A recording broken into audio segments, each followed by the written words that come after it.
Boozehound Entertainment presents A Walk in Darkness.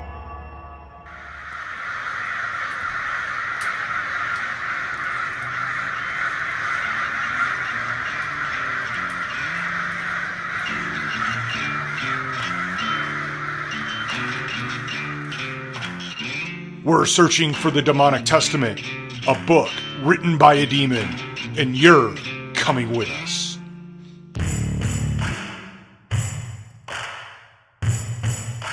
Hey, okay, alright, shit is going down, so we want to get right to it.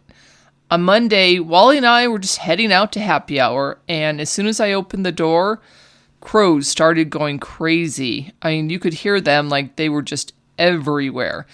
And then my eye caught something floating through the air. And then I saw it again. And then, on the front lawn, hundreds of black feathers covered the brown grass and the half-melted snow. And it was the same kind of feathers that fell on me a few weeks back. The crazy thing is the ground was mostly red, covered in a thick coat of, I guess, like frozen blood, it looked like. And the breeze pushed the feathers that weren't stuck to the ground with blood just right up into the air and down the street. Yeah, I've never seen anything like it before. I mean, we had no idea what to even think looking at all this. I mean, did something attack the minions? Did the minions do the attacking? And if so, what were they attacking? But, one thing is for sure. It was one hell of a battle, judging by the several large tree branches which had fallen and kind of tangled themselves in the blood and feathers. Yeah, and Wally, of course, being Wally, wanted to preserve the scene. So we grabbed the camera, took pictures before the wind could destroy any more of the evidence. Yeah, I definitely wanted, if there was anything there to help us figure out what happened, I wanted to capture as much as I could. Yeah. Okay, so fast forward to Tuesday morning, and we're sitting in the front room going through photos, discussing possible scenarios of, what might have happened. And I notice a shadow on the porch. And without saying a word, I just kind of motioned for Wally to turn around, and we could see a clearly defined darkness just obscuring the side window next to the front door. And we both just kind of looked at each other. Mm-hmm. And waited for the knock or the ring of the doorbell, but nothing. So I went to the door and looked through the peephole, and I saw this really tall, skinny guy dressed in dirty bell-bottoms and an old Black Sabbath t-shirt, just standing on the other side. So I whispered to Wally, it's a stranger, and he looked like he might need some help. Yeah, but see, I told her not to open the door and that we should just call the cops. But she didn't listen. No. She didn't listen. No, I didn't. So I opened the door and he looked at me with these intense black eyes. Seriously, the blackest eyes I've ever seen on someone. And when I say looked at me, I'm not sure if he was actually seeing me at all, because he didn't seem to have pupils. And somehow I was able to speak, and I asked, "Can I help you?" He just stood there, completely motionless.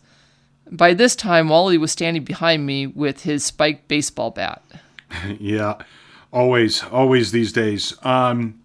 So I asked him if he needed help and if we should call 911, and nothing. He just stood there. So we're looking at him. He's staring blankly at us. And all of a sudden, he takes a step to the side. It caused me to totally jump back, knocking into Wally. Mm-hmm. This made Wally raise the bat as this guy really slowly, without bending his elbow, raised his left arm to extend his hand out to me, which held an envelope. Wally whispered for me to take it and said, "That's one of Surath's apostles." I raised my own shaking hand and opened the screen door slowly. I took the envelope, then slammed the screen shut. He didn't move at all. He just stared through us for, it felt like forever.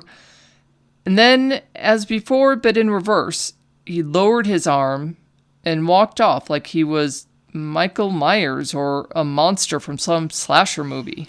Yeah, I have the note right here, and it says, "My dearest investigators, I fought bravely and blood was spilled, but in the end, I was overtaken and have been whisked away by the minions to face my many treasonous acts against God and Lucifer. Do not fret or have a heavy heart, for you have not heard the last from me. With all that I am and will be, Surath." I don't know if I'm more creeped out by having contact with one of the apostles of the demonic or the fact that Surath was captured on our front lawn. And what the hell was he even doing here? I don't know. That's the $1,000,000 question, isn't it? You know, he usually uses his apostles to communicate. Or the baby doll. Yeah. That creepy freaking baby doll. Anyway, with so many minions hanging around, Surath was really taking a huge risk by coming here in person anyway. Well, whatever his reason for being here, it must have been pretty important. He said we'd not heard the last from him, so I'm hoping we'll find out sooner rather than later. But we weren't the only ones to get a message. So, as we talked over what just happened, I got a call from Father Murray, and he played this for me. Dette snarere helige. Lucifers små kreaturer har fanget demonen Surath, som nu holdes. Denne delen av hodet nu neutralisert.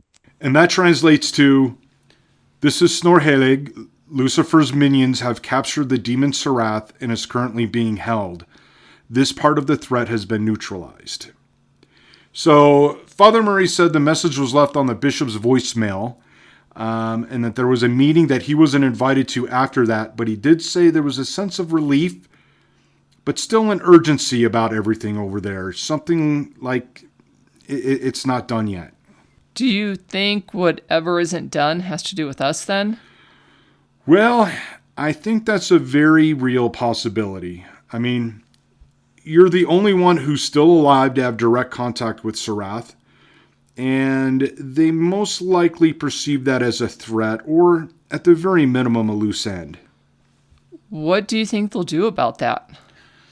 Well, honestly, that remains to be seen, but if the Viking is communicating with the church about Surath's capture, I'm thinking Father Murray isn't their only spy keeping tabs on us. Yeah, I suppose that makes sense. And the Watchers were always on their side. I guess we know why we haven't heard from them in so long. Yeah. I guess they gave up trying to convince us to stop. Yeah, probably. What? I can see the wheels turning. Well, okay, lots of things are spinning around in my head right now. For starters, if the Watchers are communicating directly with the church, we really have to keep our eyes wide open, especially for Gounod. I mean, just because we haven't seen or heard anything from them in so long doesn't mean they aren't out there watching. Oh, well, good point. And Surath's note said something about treasonous acts against God and Lucifer. Now, you could take that a couple different ways, but I have to wonder if both God and Lucifer are holding Surath. Oh, maybe. I mean, he did steal souls meant for both of them. That's true, he did, but this seems a bit orchestrated to me. The devil's minions capture Surath, the Viking calls the church. Kind of seems like God and Lucifer are working closely together. You know, are they in cahoots? I wouldn't think so. I mean, they have been bitter enemies for thousands of years. It could be they're just partnering up on this one time to take down a common enemy. Yeah, maybe. Or maybe this has less to do with the souls he stole and more to do with the demonic testament. What if the two go hand in hand? This has been the Supernatural Thriller Podcast, A Walk in Darkness, produced by Boozehound Entertainment. Follow A Walk in Darkness on Instagram and Twitter, and don't forget to subscribe.